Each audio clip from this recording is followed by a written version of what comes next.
10ஆம் வகுப்பு பொதுத் தேர்வில் ஏழை மாணவர் ஒருவர் அரசு பள்ளிகள் அளவில் திருச்சி கல்வி மாவட்டத்தில் முதலிடத்தை பிடித்துள்ளார். அவரின் சாதனை பயணம் தொடர்பான செய்தி தொகுப்பை பார்க்கலாம். சாலையோர குடிலில் வசித்தாலும் படிப்பில் சளைத்தவன் இல்லை என்பதை நிரூபித்திருக்கிறார் திருச்சி மாவட்டம் மணப்பாறை அடுத்த கள்ளக்காம்பட்டி அரசு பள்ளி மாணவன் பாண்டிச்செல்வன். எந்தவித அடிப்படை வசதியின்றியும் தெருவிளக்கு மண்ணெண்ணெய் விளக்கில் படித்த பாண்டிச்செல்வன் 10ஆம் வகுப்பு பொதுத் தேர்வில் அரசு பள்ளிகள் அளவில் திருச்சி கல்வி மாவட்டத்தில் முதலிடத்தை பிடித்துள்ளார்.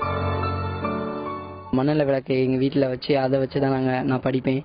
அதுக்கடுத்து நான் படிச்சதுக்கு இந்த இவ்வளோ மார்க் ஸ்கோர் பண்ணதுக்கு காரணம் எங்க அம்மா அப்பா அப்புறம் என்னோட டீச்சர்ஸ். பாண்டிச்செல்வனின் இந்த சாதனைக்கு தாய் உள்ளம் கொண்ட கள்ளக்காம்பட்டி அரசு பள்ளி ஆசிரியர்களும் முக்கிய காரணமாவார்கள்.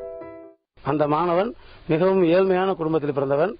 அவனுக்கு எல்லா உதவிகளுமே நாங்கள் தான், ஆசிரியர்களாக நாங்கள் தான் உதவி செஞ்சு, வீடு கூட இல்ல, விளக்கு கிடையாது, அந்த சிவில் விளக்குல இருந்து படிச்ச அந்த பையன் இந்த அளவுக்கு முன்னேறிக்கிறான்.